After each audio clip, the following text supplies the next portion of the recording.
예수님을 믿지 않는 사람들에게 예수님 믿으십시오, 하나님은 살아계십니다, 이렇게 말하게 되면 이런 반응을 보이는 사람들이 있습니다. 하나님이 어디 계시냐? 하나님이 실존한다는 것을 증명해 보아라. 그러면은 내가 믿겠다. 눈에 보이지 않는 하나님, 그 하나님을 실제 내 눈으로 보게 하든지, 그렇지 않으면 내가 만질 수 있다든지, 이 증명한다고 하는 것은 과학적인 측면에서 보거나 만지거나 아니면은 냄새를 맡는다든지, 하여튼 하나님이 실존하신다는 것을 증명해 보이면 내가 믿겠다, 이렇게 말하는 사람이 있는 것을 보게 됩니다. 여러분은 이런 질문을 받으면 뭐라고 대답을 하시겠습니다? 이 질문에 대한 첫 번째 대답은 이것입니다. 눈에 보이지 않는다고 해서 없는 것이 아닙니다. 미국의 유명한 천문학자인 칼 세이건 교수라고 있는데요, 이 사람은 평소에 하나님의 존재에 관해서 많은 관심이 있었습니다. 그래서 기독교 지도자들과 종종 대화를 갖곤 했습니다. 이 사람의 하나님의 존재에 관한 기본 입장은 이러한 것입니다. 증거가 없는 한 확실히 알 수 없는 것이요, 확실히 알 수 없는 한 믿을 수가 없다. 증명해 보이지 않으면 나는 믿을 수 없다는 것입니다. 이 사람이 무신론자는 아닙니다. 무신론은 하나님이 없다, 실은 없다 하는 게 무신론이고, 이런 종류의 사람들을 우리가 불가지론자 이렇게 부르게 되죠. 신이 있는지 없는지 잘 모르겠다, 내게 증명해 보이면 내가 신을 믿겠다라고 하는 것입니다. 한 번은 이 칼 세이건 박사가 큰 기독교 단체를 책임지고 있는 어떤 목사님과 대화를 나누게 되었다고 합니다. 그때 세이건 박사가 목사님한테 이렇게 말을 했습니다. 목사님같이 똑똑하신 분이 하나님의 존재를 어떻게 믿을 수가 있습니까? 그러자 그 목사님이 이렇게 대답을 합니다. 당신같이 똑똑한 사람이 왜 하나님의 존재를 믿지 못하는 것입니까? 그리고는 이 목사님이 세이건 박사에게 이렇게 물었습니다. 당신은 사랑을 믿습니까? 세이건 박사는 아내를 참 사랑하는 사람이었기 때문에 사랑이 있다고 하는 것을 대답을 했습니다. 그러자 목사님이 사랑의 존재를 입증할 수가 있겠습니까?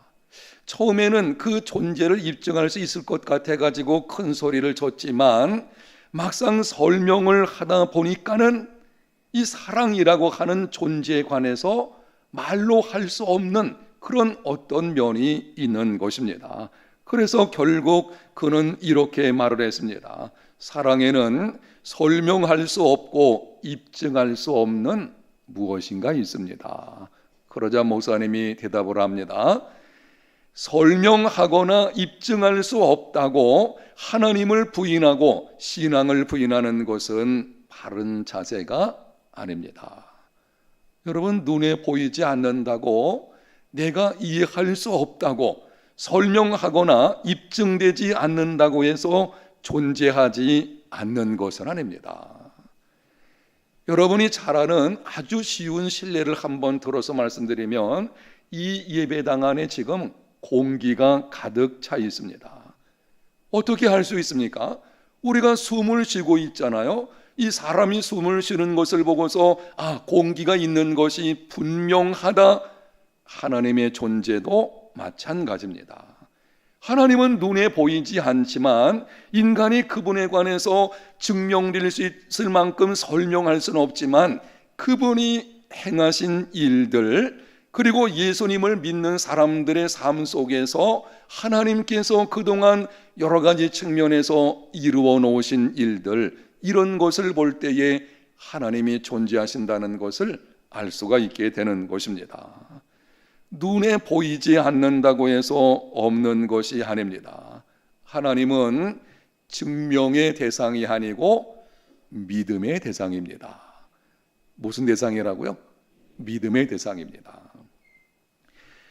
여러분에게 말씀드렸던 그 질문에 두 번째 대답을 말씀드리도록 하겠는데요. 하나님의 존재를 증명해 보이라 이렇게 말하는 자들에게 제가 먼저 사진을 한 장 보여드리도록 하겠습니다. 이것은 광활한 우주를 보여주고 있는 것입니다. 유사 이래로 수많은 사람들은 우주의 크기에 관심을 가지고 있었어요. 도대체 이 우주가 얼마나 큰 것인가 여기에 관심을 가지고 있었는데요.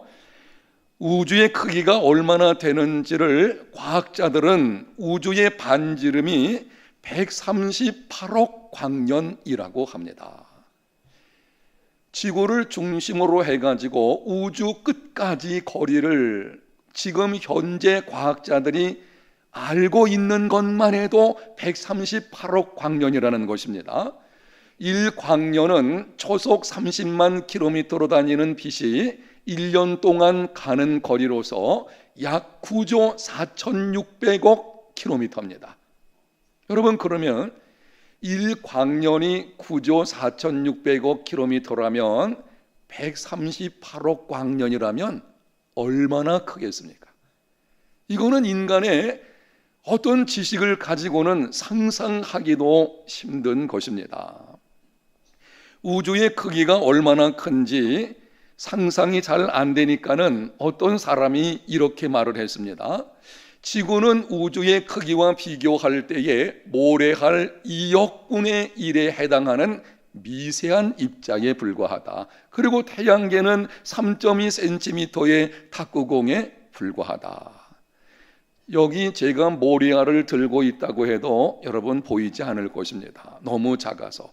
그런데 우리가 살고 있는 이 지구의 크기하고 우주의 크기를 비교해 본다면 그것은 모래알, 여기 있는 보이지 않는 모래알의 2억분의 1에 해당하는 만큼이 지구의 크기가 되는 것입니다. 태양계라고 하는 것은 여러분이 어렸을 때에도 많이 외웠겠죠. 수금지와 목토 천해명, 수성, 지구, 금성, 화성, 목성, 토성, 청한성, 해왕성 따위의 큰 별들과 그 밖에 여러 작은 별들 수십만 개로 이루어진 해성을 태양계 이렇게 부르게 됩니다. 우주 전체의 크기하고 이 태양계의 크기를 비교해 봤더니 태양계는 탁구공 정도만한 크기에 불과하다. 그래서 현대 천문학에서는 이렇게 말을 합니다. 우주는 유한하지만 그 경계는 없다. 너무 커서 이게 상상할 수 없을 만큼 너무 커가지고 그 경계를 측정할 수가 없다는 것입니다. 정확하게 말씀을 드리면요, 우리가 우주의 반지름을 138억 광년이라고 하는데 그거는 지금 과학자들이 알고 있는 지식에 한해서 그렇습니다. 우주는 팽창된다는 이야기가 있거든요. 그러니까 이거는 무슨 말인가 하면 우주의 크기는 인간이 상상할 수 없을 만큼 그렇게 넓다고 하는 것입니다. 여러분 생각해 보십시오. 이렇게 광대하고 엄청난 상상할 수 없는 우주 만물을 창조하신 분이 하나님이십니다. 만약 여러분 중에 하나님의 존재를 인정하지 않으시는 분들도 있을지 모르겠어요. 아마 처음 나오신 분들은 하나님이 어디 계시냐 아직 잘 믿어지지 않을 수도 있을 것입니다. 여러분이 믿어지지 않아도 가령 이렇게 한번 생각해 보십시오. 만약 하나님이 존재하시고 그분이 천지 만물을 창조하셨다 이렇게 안 믿어질지만 가정한다고 하면 이 엄청난 우주 만물을 창조하신 분이 하나님이십니다. 인간은 하나님이 창조하신 우주 만물 중에서 아주 작은 것, 인간의 지식을 가지고는 하나님이 허락하신 아주 작은 것, 오래전에 인간이 달에 다녀온 것 때문에 온 세계가 시끄럽고 막 정신없이 막 그 당시 방영을 했죠. 지금도 달에 갔다 오는 것이 쉽지 않은 시대입니다. 그러한 인간이 이렇게 엄청나고 광대한 우주를 만드신 하나님을 증명해 보이라? 이건 어불성설입니다. 여러분 생각해 보세요. 인간이라고 하는 존재가 알고 있는 것이 하나님이 알려준 그것도 아주 작은 것, 사실은 눈에 보이지 않는 것도 우리 알지 못하잖아요. 그러한 인간이 어떻게 이 엄청난 우주를 만드신 그 하나님을 증명해 달라? 이거는 있을 수가 없는 것입니다. 하나님의 존재는 증명의 문제가 아니고 믿음의 문제인 것입니다. 증명해 보이면 믿겠다고 말하지 마십시오. 예수님을 믿고 믿음의 눈으로 바라보십시오. 한번 따라 합시다. 믿으면 알 수 있다. 하나님의 존재는 믿음으로 알게 되는 것입니다. 이렇게 설명을 해도 여러분들 중에서 하나님의 존재를 도무지 믿을 수 없다 하는 분들이 있을 것입니다. 그래서 오늘은 여러분들에게 하나님의 실존에 관한 이렇게 볼 때에 하나님이 존재하시는 것이 맞구나 라고 하는 몇 가지 예를 좀 들어드리도록 하겠습니다. 먼저 여러분이 보고 있는 주사위 그림인데요, 이것을 가지고 한번 설명을 해보도록 하겠습니다.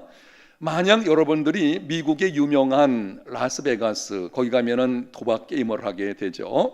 이 라스베가스에 가서 주사위 게임을 한다고 하겠습니다. 주사위는 여러분이 보는 것처럼 육면체로 되어져 있고 각 면마다 하나에서 6가지 점이 찍혀져 있습니다. 게임 방식은 이렇습니다. 한 게임당 6번을 던져서 1부터 6번까지 순서대로 나오는 사람이 승리하는 것입니다. 주사위 게임을 하면은 나하고 상대방이 있을 것입니다. 이 두 사람이 대결을 할 때에 한 사람씩 주사위를 가지고 6번을 굴려서 1, 2, 3, 4, 5, 6 이게 순서로 나오면 이 사람이 이기는 것입니다. 자, 여러분들이 주사위를 들고서 던졌습니다. 1이 나왔습니다. 또 던졌습니다. 2가 나왔습니다. 세 번째 3이 나오고 네 번째 4가 나왔습니다. 이것만 해도 대단하죠. 안 그렇겠습니까? 그런데 5번째 던졌더니 웬걸 2가 나온 겁니다. 그래서 게임이 상대방에게 넘어갔습니다. 상대방이 주사위 게임을 시작을 하는데요, 이 상대방이 한 번 던졌더니 1, 그 다음에는 2, 3, 4, 5, 6 이렇게 나오는 거예요. 그 사람이 승리한 것입니다. 여기까지도 그럴 수 있죠. 확률적으로 볼 때 그럴 수 있잖아요. 던지다 보니까는 그렇게 나올 수 있겠죠.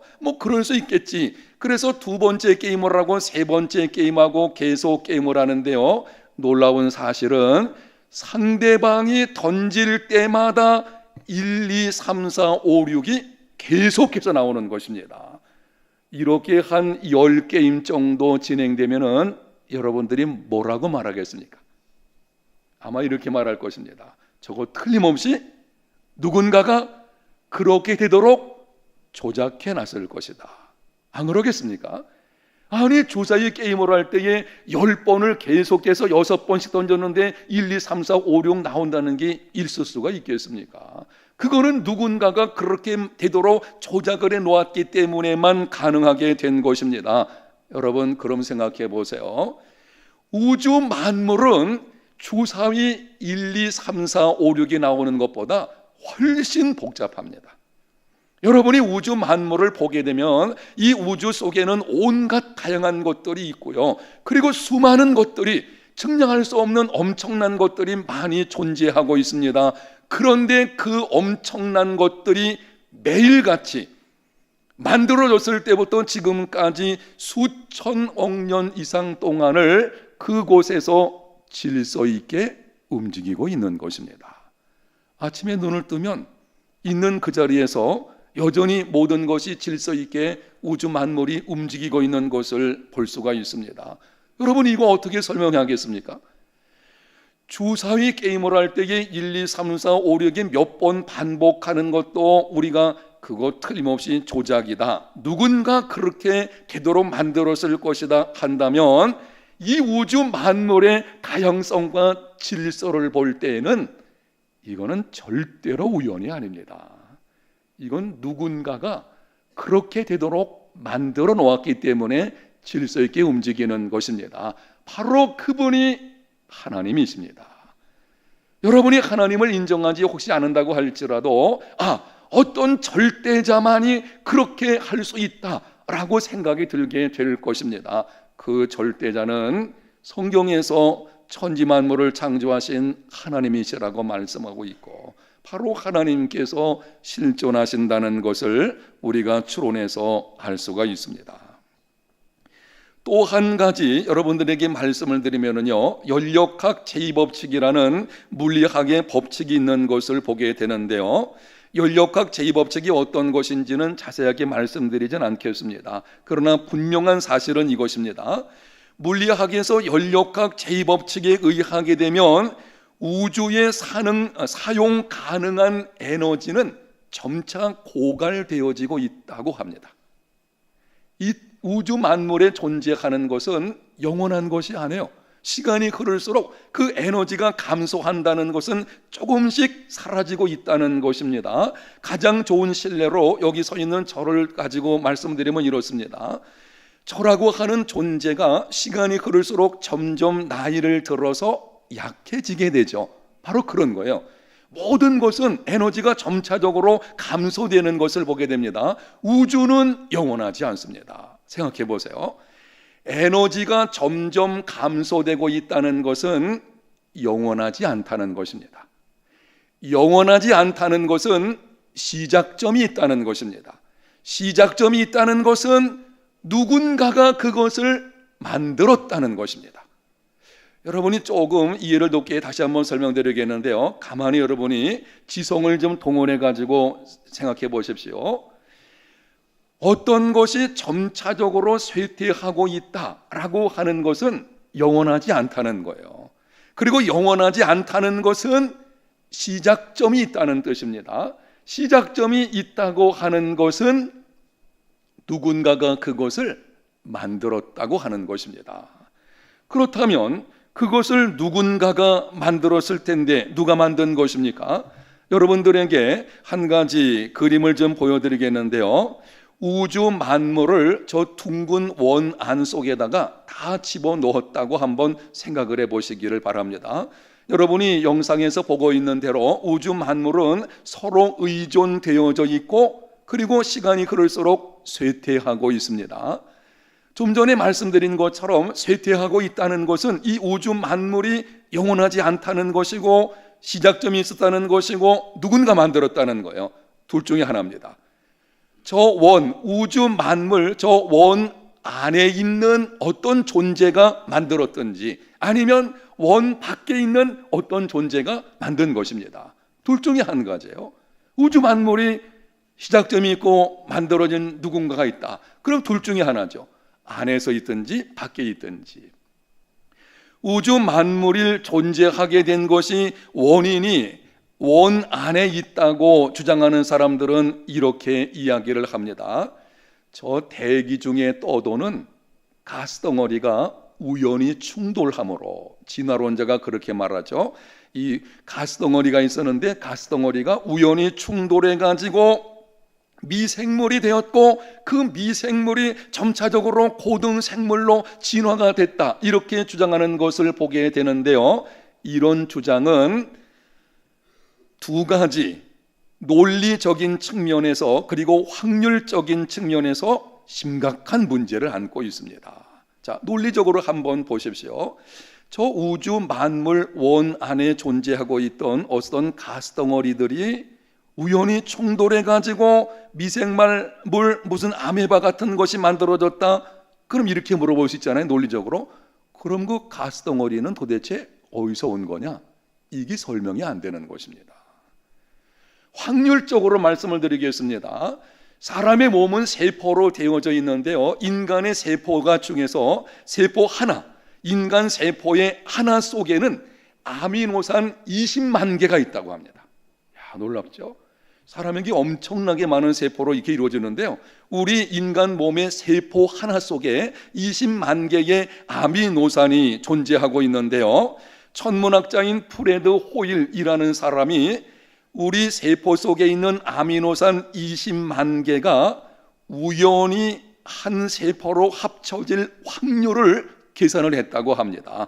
그 결과는 현재 예상하고 있는 지구의 나이보다도 293.5배나 많다고 합니다.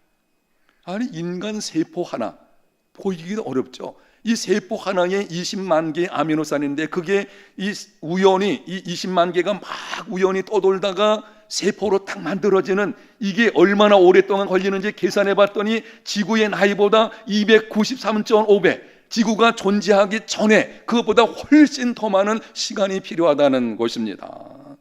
그렇다면 만물이 우연히 가스도 충돌로 일어났다고 믿는 것은 이거는 불가능한 것입니다. 저 우주 만물 안에서, 거기서 이런 것이 만들어진 것이 아닙니다. 여러분, 그렇다면 보십시오. 원인이 안쪽에 있지 않다면 바깥쪽에 있을 것이고, 만약 원 밖에 있는 어떤 존재에 의해서 우주 만물이 있게 되었다고 한다면 그 존재는 자존하며 영원하며 전능한 자이어야 합니다. 그렇죠? 누군가에 의해서 만들어진 존재는, 아니, 자기가 만들어졌는데 어떻게 우주 만물을 스스로 만들 수 있어요? 아니거든요.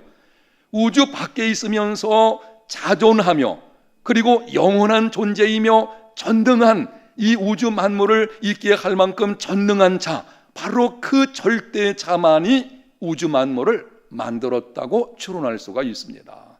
여러분, 그가 누굽니까?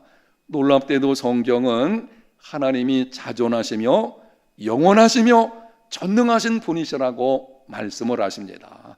바로 이런 것을 볼 때에 하나님이 존재하신다, 그리고 그분은 우주 만물을 창조하신 창조자이심을 알 수가 있게 되는 것입니다. 한 가지 더 여러분의 이해를 돕기 위해서 말씀드리면 이렇습니다. 인간의 인간성과 경험인데요, 우리 인간의 측면에서 한번 생각해 보도록 하겠습니다. 인간의 특성이 어디서 비롯되는지에 관한 것인데요, 몇 가지 질문을 우리가 한번 던져보도록 하겠습니다. 여러분이 한번 생각해 보십시오. 인간의 영혼이 원시의 점액 덩어리에서 진화되었다고 말할 수가 있을까?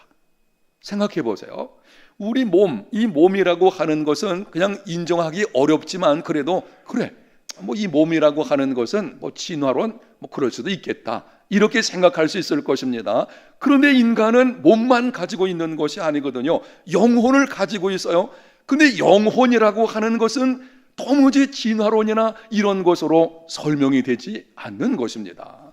그러면 이 영혼이라는 것은 도대체 어디서 온 것일까? 두 번째 질문입니다. 나를 나답게 만드는 것을 진화론으로 설명할 수 있을까? 우리가 인간적으로 그렇잖아요. 야, 나는 나답게 되는, 여러분도 그럴 것입니다. 나를 나답게 한번 만들어 봐야 되겠다. 이러한 것은요, 도무지 어떤 진화론적인 측면에서는 설명될 수 있는 것이 아닌 것입니다. 세 번째 질문은, 우리는 어떻게 생각이라는 것을 하고 성찰하며 느끼고 추론할 수 있는 것인가? 놀랍게도, 하나씩 주고, 우리 속에는 생각이라는 것이 있어요. 그래서 생각이 있어가지고 어떤 일이 있을 때에 추론하고, 지금 제가 여러분에게 이렇게 설명하는 것처럼 논리성을 가지고 여러 가지 측면에서 접근하는 것이 있거든요. 여러분, 이게 도대체 어디서 온 것입니까? 이게 어떤 진화론이나 이런 것으로 설명될 수 있는 것입니까? 이게 설명이 될 수가 없는 것입니다. 네 번째 질문은, 모든 인간 속에 있는 신에 대한 호기심은 도대체 어디서 온 것일까? 모든 인간 속에는 절대자에 대한 호기심을 가지고 있습니다. 그러면은 신이 존재하지 않는다면 이 질문에 대해서 이해하기 힘든 현상이 있는 것입니다. 자연적인 원인으로 진화된 피조물이 창조주 신에 대한 욕구 가질 이유가 없어요. 이 진화론 측면에서 본다면 인간 속에 있는 절대자에 대한 호기심, 이런 거는 있을 수가 없는 것입니다. 그리고 인간 속에는 이런 것이 있거든요. 이것은 바로 어떤 절대자 신이 존재한다는 것을 우리로 하여금 생각하게 만드는 것입니다. 다섯 번째는 인간 속에 있는 영혼을 사모하는 마음은 도대체 어디서 온 것일까? 모든 사람 속에 영원한 세계에 대한 동경이 있는 것을 보게 됩니다. 여러분, 이게 어디서 온 것입니까? 우리 속에 어떤 욕구가 있다는 것은 그것이 존재하기 때문에 그런 것입니다. 여러분이 이런 경우 있죠? 내가 오늘 저녁에는 뭘 먹고 싶다. 욕구잖아요. 내가 예를 들어서 오늘 저녁에 돼지고기 수육을 먹고 싶다. 이거는 그것이 있기 때문에 그런 욕구가 생기는 것입니다. 우리 속에 영혼을 사모하는 이 욕구가 존재한다는 것은 영원한 세계가 있다는 것을 은연중에 보여주는 것이고, 영원한 세계가 있다면 그 영원한 세계를 통치하시는 절대자가 있으시며 그분은 바로 하나님이시라는 것입니다. 한 가지 더 말씀을 드리면은 모든 인간 속에 있는 도덕 개념은 어디서 온 것입니까? 인간이 타인과 세계를 다룰 때에 옳고 그름에 대한 직관적인 감각을 가지고 있습니다. 예를 들면 이런 것입니다. 여러분이 영화를 보기 위해서 극장에 갔다고 한번 생각합시다. 극장에 가서 여러분이 예매할 때 좌석표를 받지 않습니까? 좌석표를 내가 배정받았는데 들어가 보니까는 다른 사람이 앉아 있어요. 그럼 여러분 어떻습니까? 이렇게 말할 겁니다. 그 자리는 내 자리입니다. 왜 그렇습니까? 이게 옳고 그름에 대한 개념이 있거든요. 모든 인간 속에는 이런 옳고 그름의 개념이 있는 것을 볼 수가 있는데요. 여러분, 이런 개념이 도대체 어디서 온 것입니까? 옳다, 그르다. 이게 미개인이라고 할지라도요, 도덕 개념은 다 가지고 있어요. 그럼 이 모든 사람 속에 있는 옳고 그름에 대한 도덕 개념을 우리가 어떻게 설명할 수가 있겠습니까? 여기에 대한 설명은 하나밖에 없는데요. 인간이 만들어질 때에 누군가 절대적인 신께서 그 속에 이 도덕 개념을 심어준 것입니다. 성경에서 이렇게 말씀을 하십니다. 모든 인간은 하나님의 형상대로 지음을 받았다. 바로 우리는 하나님의 형상을 따라 지음받았기 때문에 그래서 우리 속에 도덕 개념이 있는 것이고, 이런 것은 신이 존재한다는 것, 그리고 그분이 하나님이시라는 것 외에는 설명할 길이 없는 것입니다. 일곱 번째, 마지막 한 가지 말씀드리면 이렇습니다. 신의 존재를 명확하게 드러내는 증거는 하나님을 경험하고 변화된 수많은 인생들입니다. 7번입니다. 7번 보십시오. 제가 잘못 눌러서. 신의 존재를 명확하게 만드는 이 7번은 다 같이 한번 읽어보도록 하겠습니다. 신의 존재를 명확하게 드러내는 증거는 하나님을 경험하고 변화된 수많은 인생들입니다. 하나님이 존재하신다, 여기에 대한 증거 중에서 명확한 증거 가운데 하나는 하나님을 만났다고 하는 수천만 명 이상의 사람이 있다는 것입니다. 여러분 어떻습니까? 예수 믿는 여러분들이 아마 이렇게 말했을 겁니다. 나 하나님 믿어. 나 하나님 만났어. 하나님 그분은 살아계셔. 이렇게 하나님을 만났다고 하는 사람이 지금 이 땅에 수천만이 뭘까요? 아마 기독교인들이라면 수억 명일 것이고, 역사 이래로 지금까지 이렇게 말했던 사람을 친다면 그 수는 헤아릴 수가 없을 것입니다. 여러분, 그렇다면 둘 중에 하나입니다. 그들이 거짓말하고 있는 것인지 아니면 그것이 실제적인 것인지. 그렇게 엄청난 사람들이 나는 하나님 만났고 하나님 보았다, 그러면 그것을 우리가 어떻게 거짓말이라고 말할 수가 있겠습니까? 이러한 인간의 인간성과 경험을 볼 때에 하나님이 존재하신다 라고 하는 것을 우리가 알 수가 있을 것입니다. 이런 여러 가지 말들의 근거에서 볼 때에 리 스트로벨이라는 사람이 이렇게 말을 했습니다. 무기물에서 생명이 나오고 생물에서 마음이, 마음에서 양심이 나왔으며 이 질서정연한 우주가 우연히 만들어졌다는 주장을 믿으려면 신을 믿는 것보다 더 큰 믿음이 필요하다. 여러분, 거꾸로 한번 생각해 보세요. 나 신이 존재하는 거 믿지 않는다. 놀라운 사실은요, 신이 존재한다는 것을 추론할 수 있는 지금 말씀드린 것처럼 수많은 증거들이 있습니다. 그런데 거꾸로 신이 존재하지 않는다는 것을 말할 수 있는 증거는 찾기가 정말 어렵습니다. 신이 존재하지 않는다는 것을 믿는 것보다 신이 존재한다는 것을 믿는 것이 훨씬 쉬운 문제인 것입니다. 신의 존재를 부인하는 사람들 중에서 이렇게 말하는 사람이 있는 것을 보게 됩니다. 세상을 보라. 세상에는 정의가 굽어지고 정말 가난한 사람이 고통당하고 수많은 사람이 갑자기 어려운 일을 당하는, 도대체 정의를 찾아볼 수 없는데 그런 걸 볼 때에, 기막힌 고난들 이거 볼 때에 하나님이 진짜 계시다면 어떻게 그런 일이 있을 수 있는가? 잘 들어보세요. 하나님이 살아계시고 그분이 실존한다면 어떻게 세상에서 그런 일이 일어날 수 있는가? 세상의 정의가 굽어지는 것을 우리가 목도하지 않느냐? 이 정의라고 말하는 거 들어보십시오. 이 정의라는 말 자체는 도덕 개념이거든요. 아니, 그게 어디서 온 것입니까? 우리가 어떤 것을 볼 때 옳고 그름, 이거 잘못되었다, 이렇게 생각하는 것부터가 이게 절대자 신에 의한 것이 아니면 도무지 설명할 수가 없는 것입니다. 그래서 이렇게 말씀을 결론적으로 드릴 수가 있는데요. 오늘 성경 말씀 우리가 중에서 로마서 19절과 20절 말씀 우리 다 같이 한번 영상에 있는 거 읽어보도록 하겠습니다. 이는 하나님을 알만한 것이 그들 속에 보임이라. 하나님께서 이를 그들에게 보이셨느니라.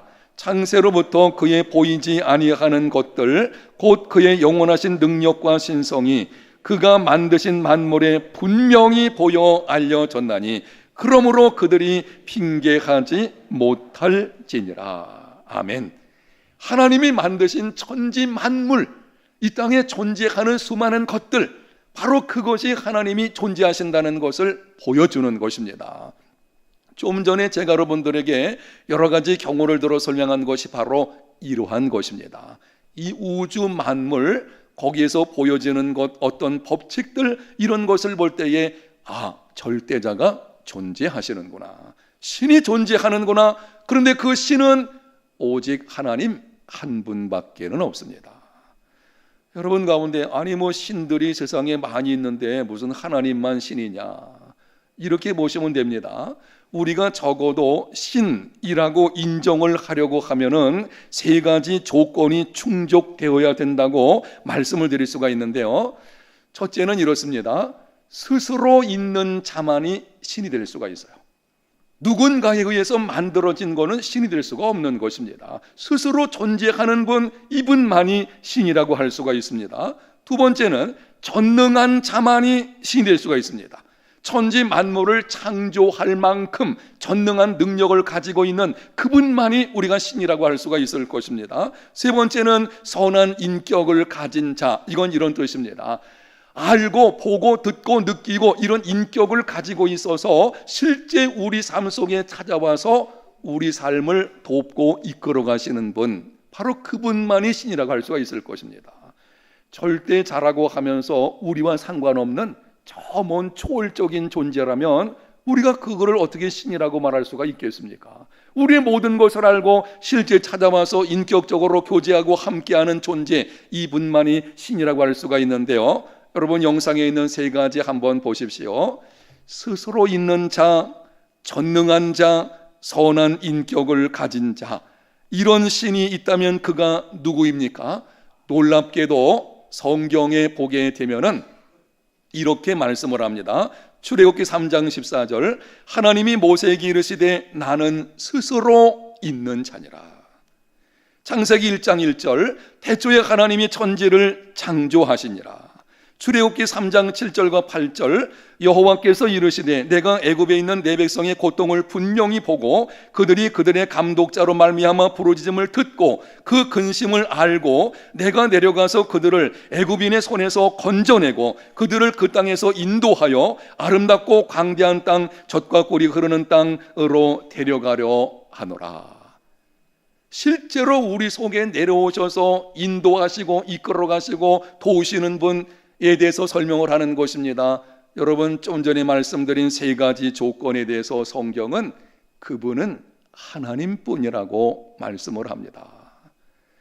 오늘 나오신 여러분들이 하나님의 실존에 관한 설명을 들으셨고 정말 하나님 그분만이 신이시라는 말씀을 들으셨는데 지금까지는 여러분이 어떤 종교도 선택하지 않았는데 이제는 내가 종교를 한번 선택을 해야 되겠다, 이런 생각이 든다면 권면을 해드리겠는데요.